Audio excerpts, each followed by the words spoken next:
Assalamualaikum warahmatullahi wabarakatuh. Pemirsa Gapai Kemuliaan yang dirahmati Allah. Apa kabar Anda hari ini? Semoga Anda senantiasa sehat dan selalu berada dalam lindungan Allah Subhanahu wa Ta'ala. Amin ya Rabbal Alamin. Alhamdulillah, senang sekali hari ini saya Eva Yunizar kembali hadir menjumpai Anda dalam program kesayangan kita, Gapai Kemuliaan. Selama 30 menit ke depan, insya Allah kita akan membahas masalah seputar fikih, adab dan juga tauhid dalam kehidupan sehari-hari yang tidak jarang masih banyak dari kita yang salah dalam memahami dan mempraktekannya. Dan seperti biasa saya tidak sendiri, hari ini sudah hadir bersama saya di studio ada gurunda kita semua, Kiai Haji Muhammad Faiz. Assalamualaikum Kiai. Waalaikumsalam warahmatullahi wabarakatuh. Apa kabar Kiai? Alhamdulillah baik, sehat. Alhamdulillahirabbil alamin. Terima kasih sudah hadir di studio Gapai Kemuliaan. Dan tentunya saya ingatkan kembali untuk Anda pemirsa yang memiliki pertanyaan, silahkan Anda kirimkan pertanyaan Anda baik berupa pesan teks maupun dalam bentuk video melalui nomor WhatsApp yang tertera di layar kaca. Anda juga berkesempatan untuk bertanya langsung kepada Ustaz melalui sambungan Zoom yang nanti secara teknis akan ditentukan oleh tim Gapai Kemuliaan. Baiklah, bahasan pertama kita yang kali ini adalah terkait hukum mengusap wajah setelah sholat. Nah ini Kiai. Ini sudah menjadi kebiasaan dari masyarakat muslim bahwa setiap di akhir sholat, selesai sholat, salam itu langsung mengusap wajah dan kadang-kadang dilakukan setelah selesai berdoa. Nah ini syariatnya seperti apa Kiai? Karena ada yang bilang katanya ini tidak boleh sebetulnya. Ya.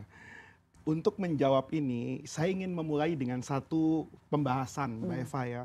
Bahwa satu tradisi yang diajarkan turun-temurun dikerjakan oleh begitu banyak masyarakat, termasuk di dalamnya kalau di Indonesia misalnya kiai, ustadz atau orang yang kita persepsikan mereka mengerti tentang agama, kita tidak boleh kemudian serta-merta memberikan justifikasi bahwa ini tidak diajarkan oleh agama.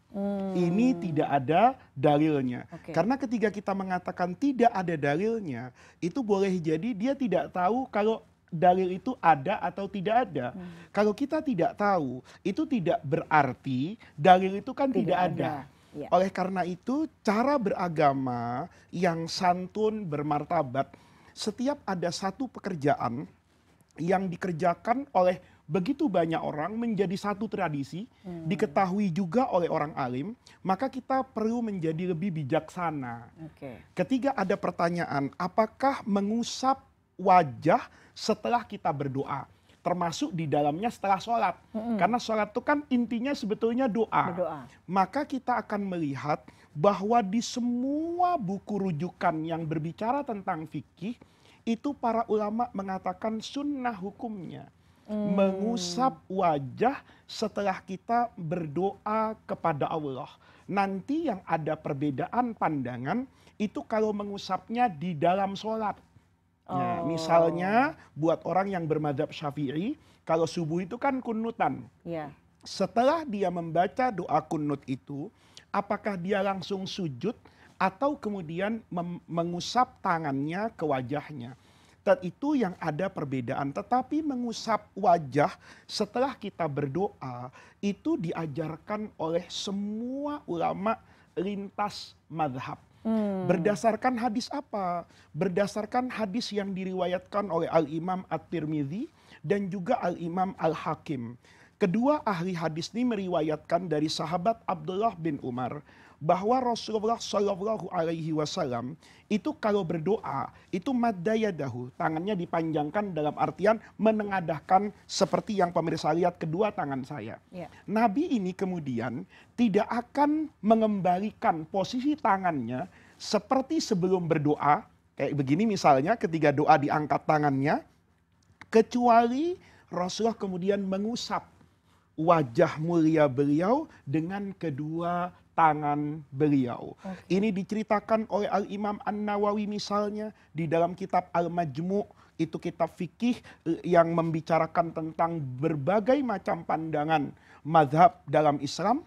Kemudian ada seorang ahli hadis misalnya Al-Imam Ibnu Hajar Al-Asqalani Di Fathul Bari yang merupakan syarah terbesar dari Sahih Bukhari, beliau mengatakan, sekalipun hadis ini, hadis yang meriwayatkan bahwa Nabi itu mengusap wajahnya, itu bukan hadis sahih dengan kategori istimewa, tetapi dari banyak periwayatannya, melalui jalur Sayyidina Abdullah bin Umar maupun Sayyidina Abdullah bin Abbas, beliau Ibnu Hajar yang ahli hadis ini menyatakan bahwa hadis itu statusnya hasan dan boleh dijadikan amalan keseharian. Oke. Jadi Baik, artinya hukumnya kita sunnah sebetulnya ya Kiai sunnah ya. seperti itu. Oke. Nah, tapi apa sebetulnya makna dari mengusap wajah ini, Kiai? Mengusap wajah itu kan bagian yang pertama dari kerendahan hati.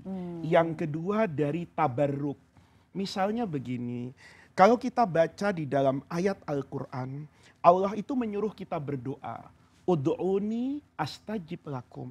Nanti ada ayat yang berbicara, innalladzina yastakbiruna. Ada orang yang kata Allah, yastakbirun itu takabur, sombong. Orang yang sombong itu orang yang apa sih sebenarnya? Ayat tadi bicara orang yang tidak mau berdoa kepada Allah itu sombong. Karena merasa tidak memerlukan Allah lagi di sana. Nah, bagian dari menghilangkan sifat sombong dan rendah hati di hadapan Allah. Maka saya katakan, ketika saya mengangkat kedua tangan saya, boleh jadi ada air ludah yang keluar. Dan air ludah yang keluar itu karena doa. Karena yang baik-baik. Maka saya berharap sesuatu yang baik ini saya usapkan ke wajah saya. Niatannya mudah-mudahan wajah saya itu mendapat cahaya dari Allah. Sehingga bisa melihat yang benar itu benar, yang salah itu salah. Karena boleh jadi ketika kita berdoa Mbak Eva, kita kan punya keinginan. Rabbana atina fid dunya hasanah itu doa netral. Yang baik-baik di dunia. Tapi mungkin buat calon anggota DPR, yang baik sekarang itu kalau dia suaranya mengantarkan ke Senayan. Yang baik buat orang yang tidak punya uang, itu pasti mendapatkan rezeki berupa keuangan. Buat orang yang sakit, hasanah itu mungkin adalah kesembuhan. Tetapi kemudian kita katakan, ya Allah, saya tadi berdoa memohon kepada Engkau. Engkau yang maha kuasa, Engkau yang maha bijaksana, Engkau yang maha tahu. Itu semua saya lafadzkan dalam doa saya. Maka ketika doa itu keluar dari mulut saya, ini kan ekspresi aja Mbak Eva. Kemudian saya berharap kebaikan-kebaikan yang terucap dari mulut saya, itu melewati kedua tangan saya usapkan ke wajah saya.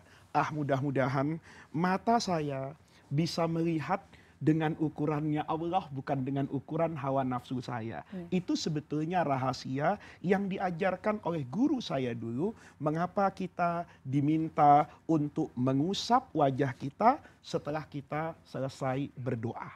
Sehingga mengusap wajah itu bisa menyempurnakan doa kita dan keinginan kita sejatinya ingin mendapatkan kebaikan. Amin. Baiklah Kiai, kita akan lanjutkan lagi tapi kita harus break dulu.